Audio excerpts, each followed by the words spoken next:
In the beginning, God created the heavens and the earth. Genesis 1:1.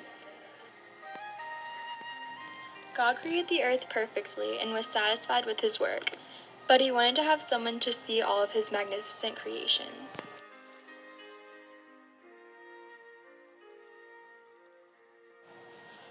God created man and woman in his image. He gave them dominion over all the earth and over every living thing.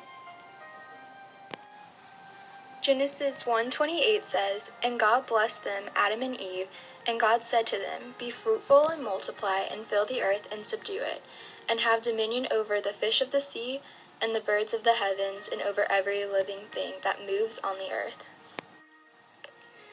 We are to take care of the planet that God has given to us. Unfortunately, since the fall of man, we have fallen down on keeping God's planet clean and pure. One way we have failed at our job is by not recycling our plastics and solid waste. What is the issue with plastics? Humans use plastics in their everyday life, whether it's plastic bags from the grocery store or plastic Tupperware. It is prevalent in our society. Although plastics have very important uses in our day-to-day lives, they are becoming very hazardous to our environment, including the world's oceans, which make up 75% of the earth. Among all the plastics being produced, a small amount of it is being recycled. Certain types of plastics can be toxic. According to Ecology Center, any plastic can leach depending on the light and heat. In the ocean, plastic debris injures and kills fish, seabirds, and marine mammals. Marine plastic pollution has impacted at least 267 species worldwide, including 86% of all sea turtles, 44% of seabirds, 43% of all marine mammals.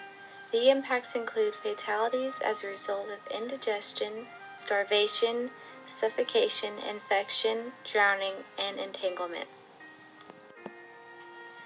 If we do not recycle our plastics, the landfills are going to keep piling up with them. Our everyday products are going to start producing toxic chemicals, and by recycling our plastics and solid wastes, it would reduce the amount of trash in landfills. If we do not reuse our sources, we will continue to run out of our major natural sources.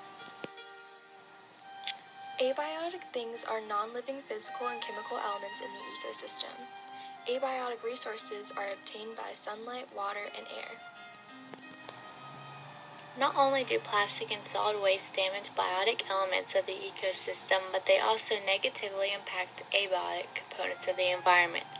Exposure to hazardous waste can affect human health, and children are more vulnerable to these pollutants.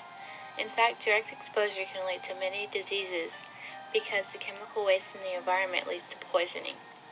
Many studies have been carried out in the world to establish a connection between health and hazardous waste. Biotic things are living things like plants, animals, and birds.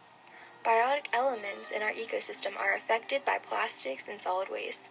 Most plastics like bottles, bags, and foam cups, packaging, and nets are strong, durable, and non-biodegradable. These plastics have created a huge garbage path in the North Pacific Ocean. Styrofoam breaks down into tiny particles, which makes it easier for animals to digest.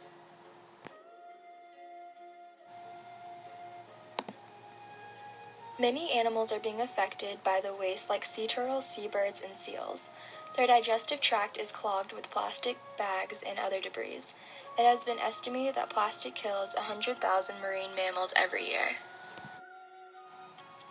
Plastic bags kill sea turtles that swallow them, thinking they have caught a jellyfish. Six-pack rings easily ensnare seabirds, which leads them to die of a slow death because they cannot fly or feed. To prevent the ocean from being polluted, we can recycle more. Instead of reusing plastic bottles, we should try to use a reusable container. When going to the grocery store, we should bring our own bags not made of plastic to cut down on plastic bags floating around in the ocean. These are just a few things that will help out our environment. Taking small steps is better than doing nothing at all. If we want to help our environment, we must take action, not just sit back and watch. So please take action in cleaning up our beaches and recycling our everyday products.